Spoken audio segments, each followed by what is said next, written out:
मन बहुत व्यथित होता है, और इसलिए परेशान और व्यथित होता है क्योंकि भारत के एक नागरिक के साथ बर्बरता हो, उसको पटका जाए जमीन पर, जूतों तले रौंदा जाए, उसको हथकड़ी पहनाई जाए, यह देखकर वाकई में मन परेशान होता है। जैसा कि इसमें बताया गया, यह न्यूयॉर्क एयरपोर्ट का मामला है। वहां पर भारतीय मूल का यह छात्र था और वो गिड़गिड़ाता रहा, और अमेरिकी पुलिस ने एक नहीं सुनी, वो गिड़गिड़ाता रहा और उन्होंने उसको हथकड़ी बांधकर डिपोर्ट किया। ये जो छात्र है, और ये पहला मामला नहीं है, ये लगातार हम देख रहे हैं कि छात्रों को इस तरह से बंधक बनाकर, इस तरह से उनके साथ जाहिलियत करके उनको डिपोर्ट किया जा रहा है। ऐसा क्यों हो रहा है? और ये कौन है? ये वो लोग हैं जो अपने आंखों में कुछ सपने लेकर, कुछ आकांक्षाएं लेकर अमेरिका पहुंचते हैं। ये कोई आतंकी नहीं है, ये कोई गुंडे नहीं है, ये कोई मवाली नहीं है, ये कुछ सपने साकार करने वहां पर गए हैं, और उनके साथ जानवरों जैसा सलूक करने का किसी को अधिकार नहीं है। लेकिन अमेरिका लगातार भारतीय मूल के लोगों के साथ बर्बरता कर रहा है, उनका अपमान कर रहा है, और बार बार हमें धौंस दे रहा है। भारतीय मूल के स्टूडेंट्स के साथ यह हो रहा है, भारतीय मूल के स्टूडेंट्स का वीजा प्रोसेस नहीं हो रहा है, उनका बैकलॉग होता जा रहा है, उनके एडमिशंस रिजेक्ट हो रहे हैं, लगातार यह काम हो रहा है।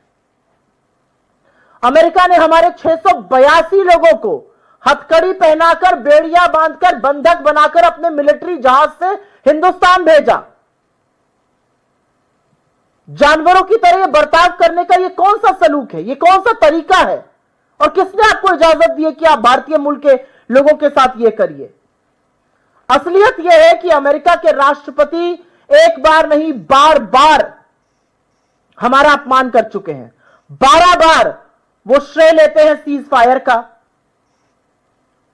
वो पाकिस्तान और हमारा नाम एक साथ ले रहे हैं, हमें समकक्ष लाके खड़ा कर रहे हैं, यहां तक कह रहे हैं मैं तो पाकिस्तान की तारीफ करूंगा, कुछ लोगों को अच्छा नहीं लगेगा। वो शहबाज शरीफ आतंकी मुल्क के प्रधानमंत्री को एक बहुत अच्छा और बहुत गद्दावर नेता बता रहे हैं। मोदी जी कुछ नहीं बोलते हैं। वो लगातार हमें ट्रेड की धमकी दे रहे हैं, वो हमें टैरिफ की धमकी लगा रहे हैं। जिस दिन मोदी जी अमेरिका में थे, अमेरिका की सरजमी पर थे, वहां पर वो इंडिया को अब्यूजर, वेस्टर एंड फ्रॉड बता रहे थे। हमारे प्रधानमंत्री यहां से गए, अब जैसे भी गए, बिना बुलाए गए, लपके गए, जो भी गए, उनको वो गेट तक लेने नहीं आए, बाकी सबको लेने आते हैं। क्यों हमारे देश की इस तरह से तौहीन की जा रही है? हमारे जो दुश्मन देश हैं, उनको जो सप्लाई करता है हथियार, ड्रोन वगैरह, टर्की के साथ वो डील्स कर रहे हैं। उनका कॉमर्स सेक्रेटरी हमको धमका कर कहता अब रशिया से नहीं खरीदिया गया, अब हमसे खरीदना पड़ेगा आपको हथियार। वो एक धमकी धौंस हमें देते हैं, आप सस्ता तेल कहीं और से नहीं खरीदिए, हमसे खरीदिए, हम अपनी डीलें बंद करने को तैयार हैं। ये कौन सा रवैया अमेरिका अपना रहा है? और असलियत यह है कि हमें जो बातें पता चलती हैं वो इससे बहुत इतर है। हमें तो बताया जाता है व्हाट्सएप पर, हमें तो भक्तों की मंडली, और माफी के साथ कहती हूं आपके जैसे टीवी चैनल तो हमें रोज बताते हैं डंका बज रहा है, यहां तो बैंड बज रहा है, हिंदुस्तान के नागरिकों पर डंडा बरसाया जा रहा है, लाठियां बरसाई जा रही है। कहां डंका बज रहा है? डंका व्हाट्सएप में बज रहा है। यह असलियत है। और हमारी सरकार की तरफ से सुई टपक सन्नाटा।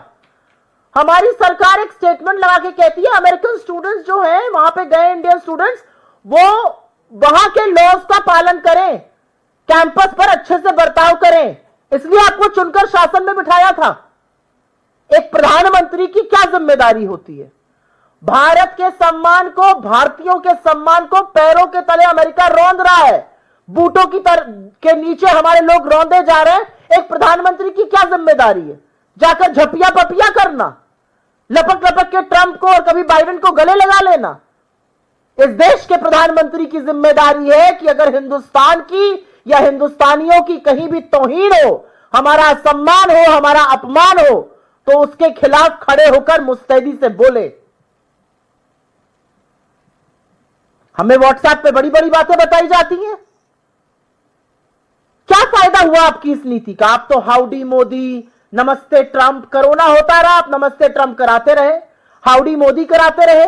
आपने तो वहां जाकर प्रचार भी कर डाला, आपकी बार ट्रंप सरकार भी कर डाला। फायदा क्या हुआ इन सब चीजों का? आज असलियत यह है कि हिंदुस्तान का लगातार अपमान कर रहा है अमेरिका।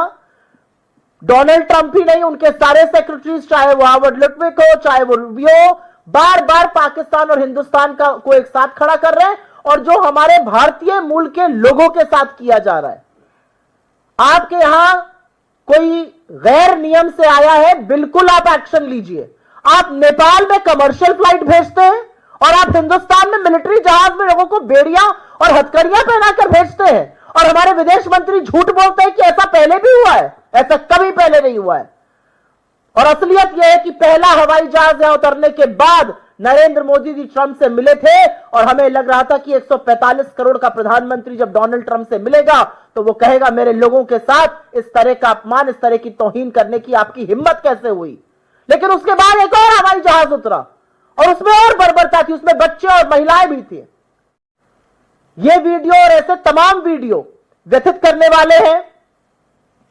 इस मंच से हमारी एक ही अपील है कि प्रधानमंत्री बिना विलंब किए, बिना इधर उधर की बात किए, बिना जलेबी छाने प्रधानमंत्री फोन उठाएं, अमेरिका के राष्ट्रपति से बोले हमारे लोगों के साथ बदसलूकी करने की जरूरत आप मत कीजिए। हम 145 करोड़ का देश है, हम इतनी हमारी हैसियत है कि अगर हमारे लोगों के साथ कोई कुछ करेगा तो हम प्रतिकार कर सकते हैं। प्रधानमंत्री को यह बोलना चाहिए, और अगर प्रधानमंत्री ये नहीं बोलते हैं तो यह माना जाएगा कि यह सब प्रधानमंत्री की मर्जी से हो रहा है। क्योंकि प्रधानमंत्री खामोश क्यों है? हमारा एमईए क्या कर रहा है इस पर? किस बात का डर है मोदी जी को? वो तो वॉर रुकवाने वाली बातें करते थे, अपने लोगों को बूटों के तले रोंदना नहीं रुकवा पा रहे। तो इस मंच से अपील है कि जो भारतीयों के साथ हो रहा है उसको तुरंत तत्काल प्रभाव से रोका जाए।